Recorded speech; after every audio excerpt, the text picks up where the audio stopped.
866-87-RANDY. Now, back to Randy Rhodes. Good evening. Tonight, I can report to the American people and to the world that the United States has conducted an operation that killed Osama Bin Laden, the leader of Al-Qaeda, and a terrorist who's responsible for the murder of thousands of innocent men, women, and children.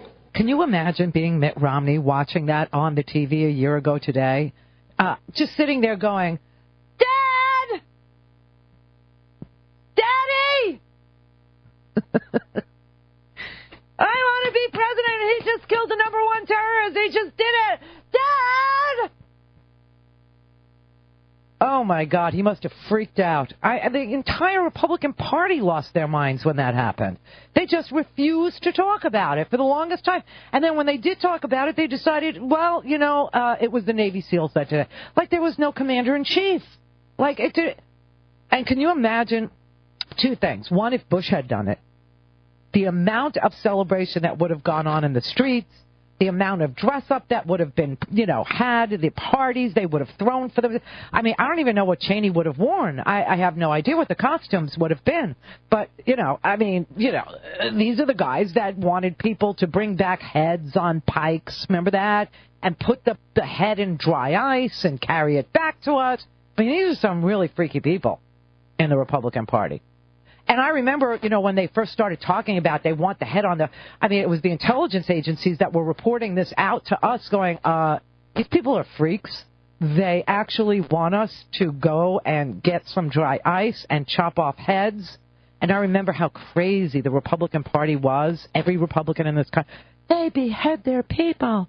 They behead people. We just, shoot you and stuff when you're 17 and unarmed and Skittles and iced tea is all you're packing. We have our morals here, but they behead people. And then we find out that the Bush regime wanted the head to be delivered to him on dry ice on a pike, like the Tower of London crap. Holy mother. I mean, it was just amazing, and, of course, they didn't do it. They failed miserably at this thing. They failed to end the wars. They failed to reach any objective that would make any sense to any American. But the whole entire population of the United States with their Chinese flag lapel pins and, I support the troops. Well, did you ever serve? No. The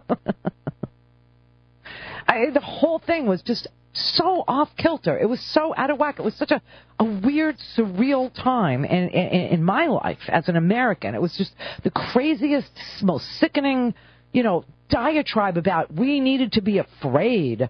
We Americans needed to be afraid. We are the ones with the most awesome military in the whole entire world, the ones with more ICBMs, drones, unmanned, manned, Hellfire missile, you name it, we can find it and we can kill it. Okay?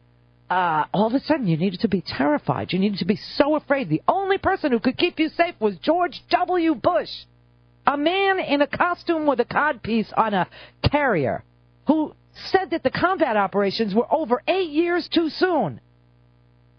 This is the celebration he had 8 years too. Wow, but I could just imagine Mitt Romney sitting there with his owner of a football team and his friend who owns a NASCAR crew. And a guy who borrowed money from his parents, which is the low guy on the top. He's probably the one that has to go get the beer Mitt Romney doesn't drink beer. Mitt Romney doesn't even drink coffee. I just don't trust a president that doesn't drink. I got to say, Boner drinks too much, Obama just the right amount, and Mitt Romney not at all. I mean, it's Goldilocks, really. Just pick the one that's just right. You could have a beer summit. You could talk about racial issues. Those two guys, they're friends now. The police officer who tried to arrest Professor Gates in his own house, not while he was wearing a hoodie, but wearing a striped polo shirt and khakis. Oh, my God. Wow. This is an amazing thing. So there's been no excessive celebration. In fact, there hasn't even been a celebration. But tomorrow there probably will be, but Mitt Romney will be doing it with Mr. 9/11 himself, the guy who had the judgment, the forethought to put the terrorist response center for the target city of New York in the World Trade Center. Mr. Rudy Giuliani. Yes, Mr. Rudy Giuliani will be appearing with Mitt Romney tomorrow. We had no domestic attacks under Bush. We've had one under Obama. We've had a domestic attack under Obama. Okay. And, of course, 9/11 did not happen when George Bush was president in Giuliani world. Oh, my God.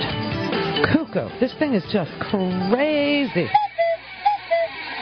Randy Rhodes. Turn up your mind. Here. Now. This is The Randy Rhodes Show.